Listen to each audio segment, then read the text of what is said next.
Hi guys, my name is Sutapa and today we're starting another chapter from class 12 geography, that is human settlements. तो हम human settlements जो है वो India वाले book का ये chapter start कर रहे हैं.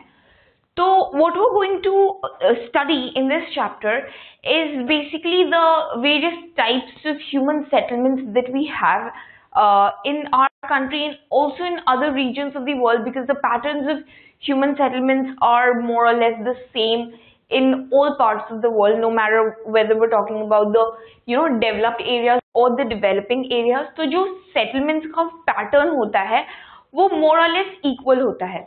तो हम पढ़ेंगे ह्यूमन सेटलमेंट्स जिसके अंदर we're going to see how settlements vary from each other. We're going to have two very important types of settlements, that is the rural and the urban classification.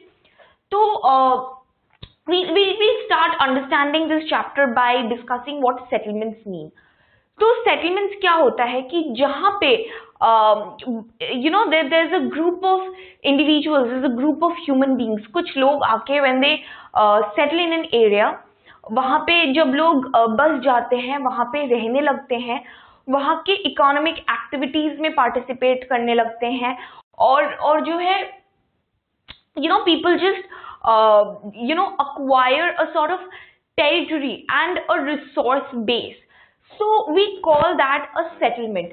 So when areas are inhabited by human beings, we call these human settlements. And we have in the beginning of our chapter a definition for human settlements which says that these are clusters of dwellings of any size or type where human beings live. तो किसी भी तरह का जो है लोगों ने किसी तरह के एक एरिया को, किसी भी साइज या किसी भी टाइप के एरिया को, we're not talking about what kind of a terrain it is, what kind of topography the area has. We're irrespective of all of it, wherever human beings live in groups or in communities are called settlements, right? So that's the basis of our chapter, and that's where we're starting this chapter from the understanding of what settlements mean. So that's what human settlements are. These are clusters of dwellings of any size or type where human beings live. So after what follows this definition is the process of settlement.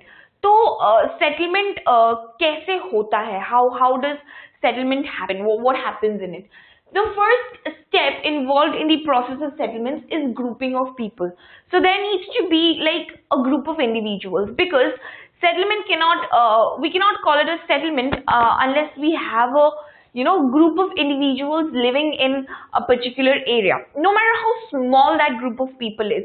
अगर कुछ लोग, कुछ families ही रह रहे हैं उस जगह में, बस कुछ ही, there's just a handful of people, तो हम उसको भी settlement कहेंगे.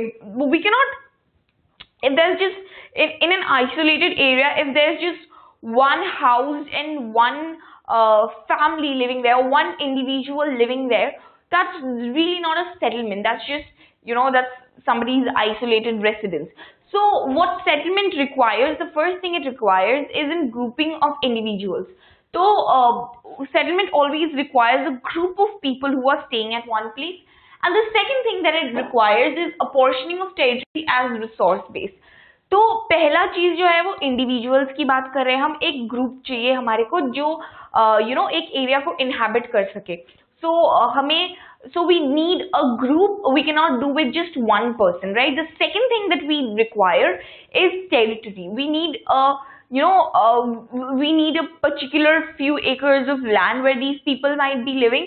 The land may not always be plain, and it may not always be very, very suitable for the building of houses. But anyway, it's land. It's where people can live. It's where people can build houses, no matter how temporary or makeshift these houses are, but they have this land where they can live, and this land is it belongs to this community that's living there, and it acts as their resource base, as their economic resource base. This is the this is the place where they can live, and where they can uh, where they can just use it economically. This is something that is very, very crucial to the entire process of settling down. So this land where they are going to live, or where they are living, acts as the economic resource base. So process of settlement में पहले हमें चाहिए एक group of individuals जो उस area में रहे. Second, हमें चाहिए territory जहाँ पे वो लोग रह सकते हैं. So these things are the crucial two components of settlements, or the two crucial steps involved in the process of settlement. After this, what it says is settlements vary in size and type. तो settlements बहुत तरह के होते हैं. There are various forms of settlement, there are various types of settlement, and also there are various sizes of settlements. तो कितना बड़ा है वो territory, या कितना बड़ा ग्रुप है जो वहां पे रह रहा है, या कितना ज्यादा एरिया लेके वो रह रहे हैं. These actually are not always similar. These vary across place and across time. So settlements vary in size and type, and this means there is a change in economic this symbol is for change in economic and social structure.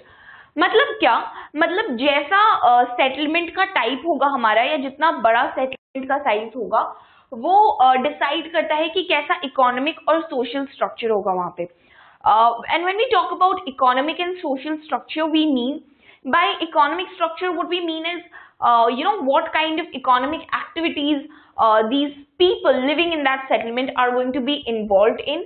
And by social structure we mean what kind of a society this settlement is going to embody. So change in economic and social structure में economic का मतलब है हमारे पास the kind of economic activity that these people are going to participate in, and social structure का मतलब है हमारे पास kind of society it embodies. So these are the two things that vary when settlements are different from each other. These structures are also going to be different in different kinds of settlements. The second implication of the differences in settlements would be a change in ecology and technology. तो कैसा settlement है वो, कितना बड़ा settlement है वो, कैसे लोग रह रहे हैं वहां पे, उसकी सोसाइटी कैसी है. So this is also going to have an effect on the kind of ecology that settlement has, and on the level of technology that it has, obviously, because जितना advanced वो settlement होगा, if we have a if we have a more urban settlement, the level of technology that is used there would be more advanced in nature. So that's what. So settlements vary in size and type, and this difference brings about changes in economic and social structure across various settlements, and changes in ecology and technology across various settlements. So with the differences in the size and type of settlements coexist the differences in economic and in the socio-economic structures, and in the level of technologies, and the kind of ecology that a settlement is going to have. So we have two types of settlements. We have two broad classifications of settlements. तो अगर हम settlements को divide करें और फिर उनको sub divide करें, तो हमारे पास जो सबसे foremost divisions है settlements के, the very basic divisions of settlements would be the rural and the urban one. So what we're going to see later on is a difference in rural settlements and urban settlements. This is an exercise that we'll perform in a little while. But first, let's look at what these settlements say. So the type 1 is the rural settlement, which are sparsely located, small, and specializing in primary activities. तो rural settlements क्या है? Rural settlements जो है वो बहुत ही specially located है, वो बहुत ही छोटे होते हैं, बहुत ही कम एरियाज में होते हैं, बहुत जो है these are not very these are not filled with a lot of population. These are very very low population exists here. There's very low demographics in this sort of a settlement, जहाँ पे rural settlements होता है हमारे पास. तो हमें पता है कि वो these settlements will be small in size, वो बहुत ही sparsely located होगा, और वहाँ के लोग जो हैं, this is a very important thing about a very important way of describing rural and urban settlements, or of distinguishing these two settlements, is the kind of economic activity that is performed there, or the kind of economy that exists there. तो rural settlement के जो लोग होते हैं, they are primarily specialising in primary activities. Primary activities मतलब क्या? Primary activities मतलब those activities which are primitive. Means what? These are basically activities related to extraction of resources. These are primary activities which are जहाँ पे हम economic development की बात करते हैं, जो सबसे बेस है हमारा, वो होता है प्राइमरी एक्टिविटीज का. So these constitute all sorts of agricultural activities, all sorts of land-based activities, everything that has something to do with extraction of resources. So that's what primary activities say. So primary activities, the best way to talk about them would be land-based activities, or they are concerned with extraction of resources. तो rural settlements के लोग जो है वो basically primary activities में ज्यादा involve होते हैं. वो प्राइमरी एक्टिविटीज से अपना जो है सोर्स ऑफ इनकम डिराइव करते हैं. उनका मेन इनकम जो है वो लैंड से आता है. सो agriculture is very very prevalent in rural areas. And the second type of settlement that we have is urban in nature. तो urban obviously हमें पता है कि these are fewer but larger, because we have some blocks of areas in our country which are truly urban, and which are very very advanced in the sense कि वहाँ पे बहुत ज़्यादा population की density है इन areas में. Technologically ये बहुत डेवलप्ड है, इकोनॉमिकली भी ये बहुत डेवलप्ड है. So these are the urban settlements that we have. और इनकी खास बात ये है कि even though they are small in number and a larger part of our country is filled with rural areas, but nevertheless these are larger in terms of size and area. So these urban settlements, they constitute of greater area than each rural settlement would. Even though rural settlements का total अगर हम देखें कि कितना percent area हमारे country में rural settlements से भरा हुआ है, so that would be a greater number. But the size of each rural settlement individually would be less than the size of one urban settlement. So that is what the crucial difference between the two is. And in urban areas there is a higher dependency on secondary and tertiary activities. So हमने देखा कि rural settlement के लोग जो है वो so these are people involved in primary activities, but urban settlement में जो economic activity चलती है वो secondary और tertiary nature की होती है. And by secondary activities what we mean is manufacturing. So these are activities concerned with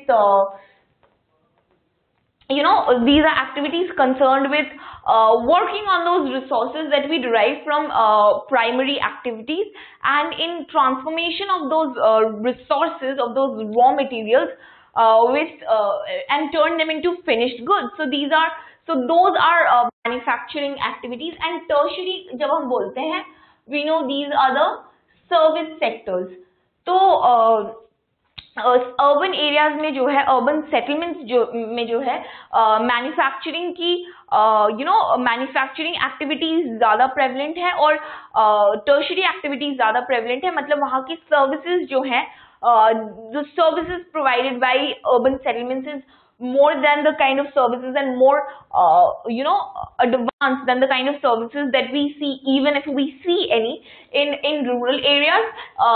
Rural areas में our source of activity, source of income is basically land based, and we don't see a lot of all we see in in rural areas is just extraction of resources. We don't see a lot of work on those resources, a lot of transformation on those resources, and we see very primitive kind of services available in rural areas. We don't see a very good service sector in these areas.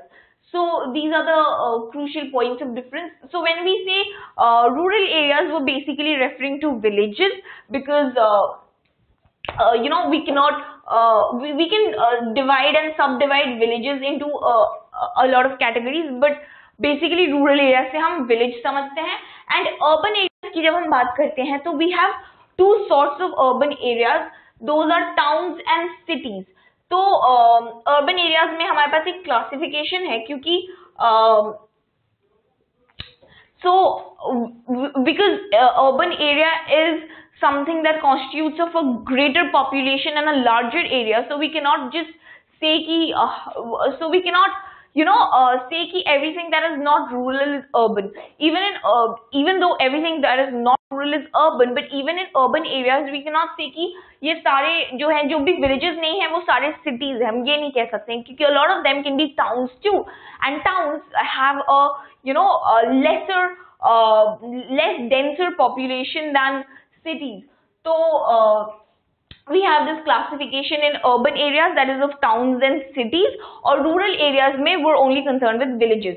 So these are the two types of settlements that we have, two that we're concerned with.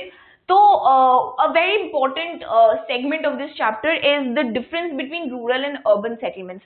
तो हमारे पास यहाँ पे एक table है जिसमें we sort out these differences and we have the basis for these differences. तो क्योंकि जो rural और urban areas है उनके जो ये दो तरह के settlements हैं उनमें बहुत सारी differences होती हैं. जैसे कि हमने बात किया था कि settlements vary in size and type. उसका implication ये है कि इनका सोशियो इकोनॉमिक स्ट्रक्चर जो है वो अलग होगा, इनका इकोलॉजी जो है वो अलग होगा, इनका टेक्नोलॉजी जो है उसका लेवल भी डिफरेंट होगा इन जगहों में. तो बहुत सारे डिफरेंसेस होते हैं रूरल और अर्बन सेटलमेंट्स में. तो हम उन डिफरेंसेस को एक एक करके देखेंगे and we see which is what kind of a settlement have more of these characters. So the first component that we have, or the first basis of difference that we have, is density of people. तो जैसा कि हम बात कर रहे थे, density of people मतलब urban areas में हमें पता है कि there are more the population is more dense, वहाँ पे ज़्यादा लोग रहते हैं. Rural areas में it's more sparse, the population is not at all dense, right? So the density of population is quite low in rural areas, and at the same time it's high in urban areas. So that's one point of difference between the two of these. And the second that we talk about is planning. And when we say planning, we mean the planning of these settlements. So ये जो rural areas है, these settlements are very very primitive in nature, they are very basic in nature, और इनमें किसी planning की जरूरत नहीं पड़ती है. These settlements form on their own, right? तो urban settlements जो है वो थोड़े से और डेवलप्ड है, उनकी इकोनॉमिक एक्टिविटीज थोड़े से और एडवांस्ड है. And when we talk about economics, तो economically these urban settlements are more important to us, right? तो क्योंकि these are the centres for economic activities, for advanced economic activities. तो there needs to be a certain sort of planning goes into the formation of these urban settlements. So when we talk about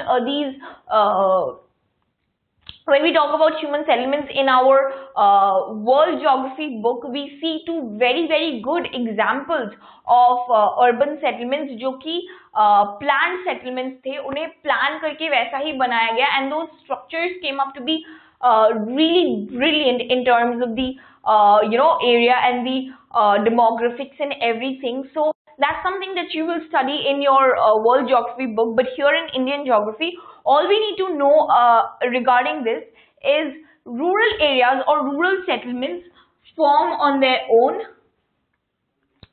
So they do not require any kind of planning, while urban settlements जो है इनमें proper planning चाहिए होती है, and these not all of them are planned settlements, but they do require a certain sort of planning. कुछ planning involved होती है urban areas को जो है develop करने में, urban settlements को जो है develop करने में. The third basis of difference that we have is the type of economic activity. तो ये तो हम already discuss कर चुके हैं. So the type of economic activity that persists in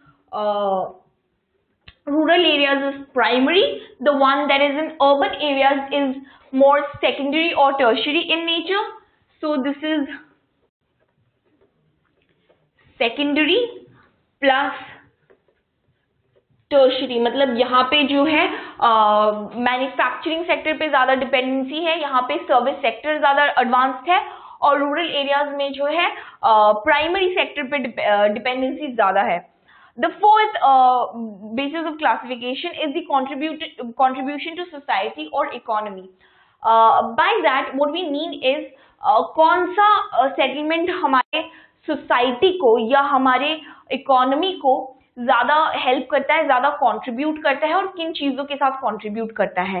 तो सिंस सिंस रूरल एरियाज में what we are concerned with is extraction of resources, तो what these provide us is with raw materials, right?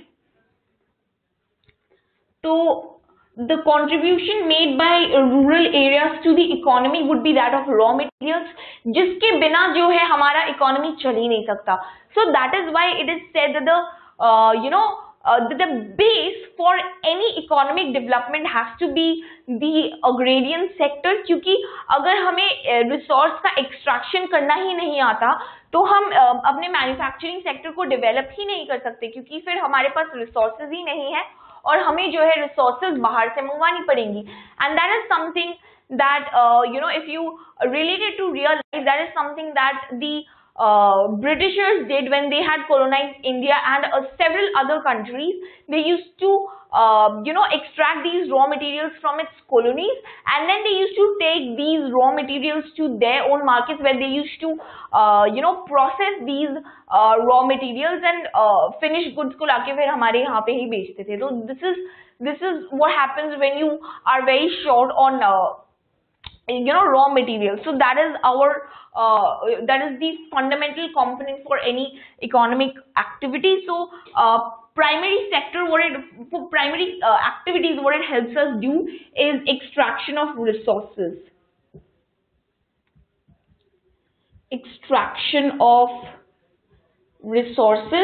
And that is why the contribution made by rural settlements is that of raw materials to the society. What secondary and tertiary sector helps us do, or the secondary sector helps us do, is processing of resources. So processing of resources, and the contribution that is made by the urban sector would be that of finished goods and services. So these are the contributions made by each type of settlement to the economy or to the society of an entire country or an entire region. तो rural areas में जो है primary activities ज्यादा prevalent है, तो हम resource की extraction करते हैं जिससे हमें रॉ मटेरियल्स मिलता है. अर्बन एरियाज में जो है हम मैन्युफैक्चरिंग सेक्टर पे ज्यादा फोकस करते हैं, सर्विस सेक्टर पे ज्यादा फोकस करते हैं, तो उससे हम रिसोर्सेज का जो है प्रोसेसिंग कर पाते हैं, which is the second step in the economic growth phase. And उससे जो है हमारा finished goods and services available होता है.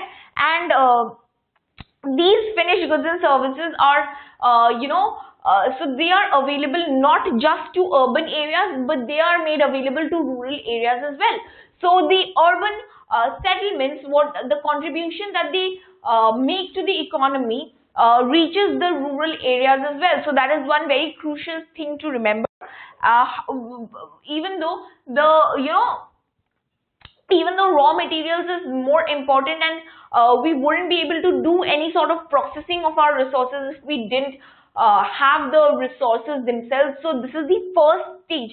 तो rural settlement जो है हमें raw materials available करता है हमारे लिए, वो हमें raw materials देता है, उसके बाद जाके हम उन raw materials पे काम कर सकते हैं, और वो फिनिश गुड्स जो है वो हम रूरल और अर्बन एरियाज दोनों जगहों में डिस्ट्रीब्यूट कर सकते हैं, but the basis comes with the rural areas. So that's the fourth basis of classification, the contribution made by each of these to the society. And another thing that we see here is that there is a very functional relationship between the two settlements, because neither of them can exist without the other.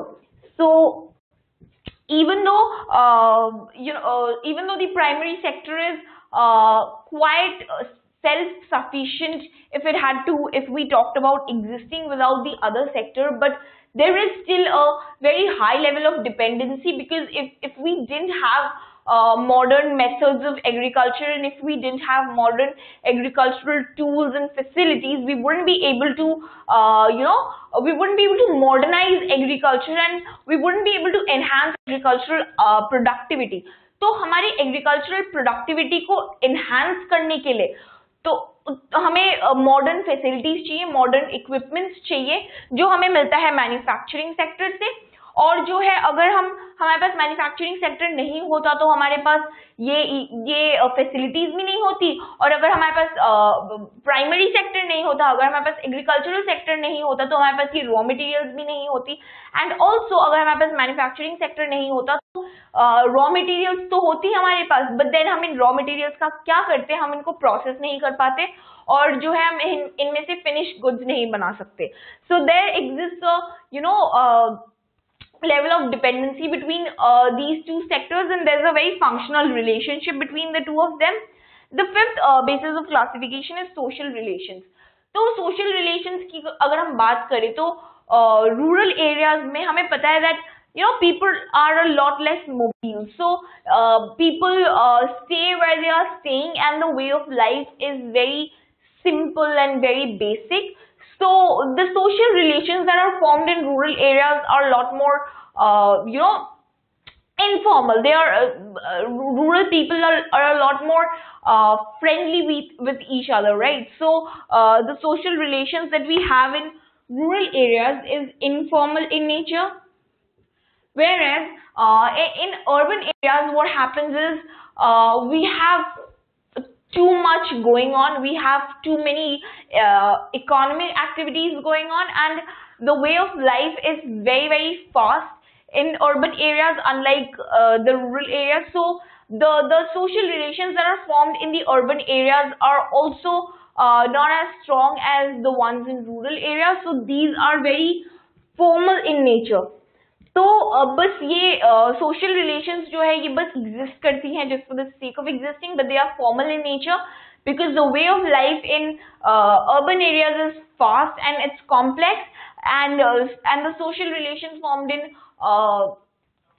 in rural areas is more informal, because the way of life is more basic, more simple, and people are more friendly to each other. The sixth basis of classification is the standard of living. अब हम standard of living की बात करते हैं तो we consider a few parameters when we're estimating standard of living. तो जैसे कि हम पहले तो economic opportunities की बात करते हैं कि कितना economic opportunity है, कितना हमें how well we can do when we're living in one of these two areas, how much money we can earn, what sort of jobs that I have available. हम इन चीजों को देखते हैं कि कैसे टाइप के जॉब्स हैं हमारे पास, कितने पैसे देते हैं हमें वो जॉब्स, हम इन चीजों को कंसिडर करते हैं, कितना वेल ऑफ बनाती है ये एरिया हमें, और ये इस एरिया के जॉब्स हमें. We consider these things. We consider civic amenities, what kind of civic facilities are offered to us. We see what kind of educational opportunities there are in these two areas. We see what kind of we see the level of technology that is present in these areas. We see कि transport और communication का network जो है वो कितना developed है. So all these things are parameters that are required to judge की standard of living कितना है और या कैसा है. So obviously all these things are not very prevalent or not very developed in the rural areas. So naturally the standard of living is quite low in rural areas, and perhaps that is why people often migrate from rural areas to urban areas in search of better jobs, in search of better education opportunities, better economic opportunities, and also in search of a better standard of living, right? So it's very low in rural areas, whereas it's quite high in urban areas. So ये था हमारा standard of living, which acts as another basis of classification between these two settlements. The last one that we have is pollution or traffic problems. तो pollution जो है, since क्योंकि हमें पता है कि हमारा ट्रांसपोर्ट नेटवर्क जो है वो अर्बन एरियाज में ज्यादा है और रूरल एरियाज में कम है, वो उस अर्बन एरियाज में ज्यादा प्रेवलेंट है, ज्यादा डेवलप्ड है, रूरल एरियाज में इतना ज्यादा डेवलप्ड वो नहीं है. तो ऑब्वियसली तो पोल्यूशन वगैरह भी और इवन जो है इंडस्ट्रीज, फैक्ट्रीज वगैरह भी रूरल एरियाज में हम इतना नहीं देखते हैं. We see more because industrialization and urbanization are something that go hand in hand. So we see more prevalence of these industries in urban areas, and urban areas are a lot more populated. These are a lot more advanced in terms of transport and communication, and specifically transport. We were talking about modes of transport which have these vehicular emissions, which create pollution, which create air pollution and noise pollution, and we have more of industrial activities which directly or indirectly lead to water pollution. तो ये जो pollution का level है ये obviously urban areas में ज़्यादा है क्योंकि वहाँ की population ज़्यादा है, वहाँ पे economic activities ज़्यादा हो रही हैं, वहाँ की जो है everything is in huge proportions in urban areas. It's just more busy. It has more activities going on all at once. So all these problems that come out of it, like pollution and traffic problems, so these are also high in urban areas. Whereas in rural areas we don't see a lot of traffic because not a lot of people live there. These are very sparsely populated areas, and we also don't see a lot of pollution in these areas because यहाँ पे ना तो ज़्यादा vehicles move करती हैं, ना ज़्यादा ऐसी कुछ industrial activities होती हैं. तो these are found in low proportions in rural areas. So these were our points of distinction between rural and urban settlements, and the only thing that you require to remember in this would be the basis of classification. तो अगर हम याद रखेंगे कि किन किन basis पे जो है ये दोनों settlements different थी, तो we will be able to because we have a understanding, especially after doing this exercise here, we have an understanding of which is इनका जो है इन बेसिस का, इन पैरामीटर्स का जो है रिस्पॉन्स कैसा होगा इन दीज टू सेटलमेंट्स. तो जैसे कि हमें पता है कि डेंसिटी ऑफ पॉपुलेशन की हम बात करेंगे तो वो रूरल एरियाज में कैसा होगा, अर्बन एरियाज में कैसा होगा. तो प्लानिंग की बात करें तो रूरल में कम प्लानिंग होती होगी, अर्बन में ज्यादा प्लानिंग होती होगी. इकोनॉमिक एक्टिविटी तो हमें पता ही है कि एक में प्राइमरी एक्टिविटीज ज्यादा ज्यादा प्रेवलेंट है और दूसरे में सेकेंडरी और टर्शियरी एक्टिविटीज ज्यादा प्रेवलेंट है. कंट्रीब्यूशन टू दी सोसाइटी की हम बात करेंगे तो क्या कौन सा सेक्टर हमें क्या प्रोवाइड करता है, and from that we can find out कि so what this settlement is providing the economy and what the other settlement is providing the economy. तो हमें बस ये बेसिस ऑफ क्लासिफिकेशन याद रखना है. The rest will just be able to figure out on our own. So this was basically the introduction for the chapter human settlements. आगे हम जो है इन settlements को और ज़्यादा details में पढ़ेंगे. Even though we have this broad classification of rural and urban, what we're going to do in the next segment is we're going to subdivide rural and urban settlements, and we are going to see कि और क्या क्या classification होती है और क्या क्या जो है तरह तरह के settlements हो सकते हैं, and we see the kind of population that exists in these the density of population in these subdivided settlements, and we're going to come across a few new terms which we haven't studied so far, especially once we start doing the division for rural settlements. So these are the things that we're going to do later on in this chapter, and this so far was just the introduction of it.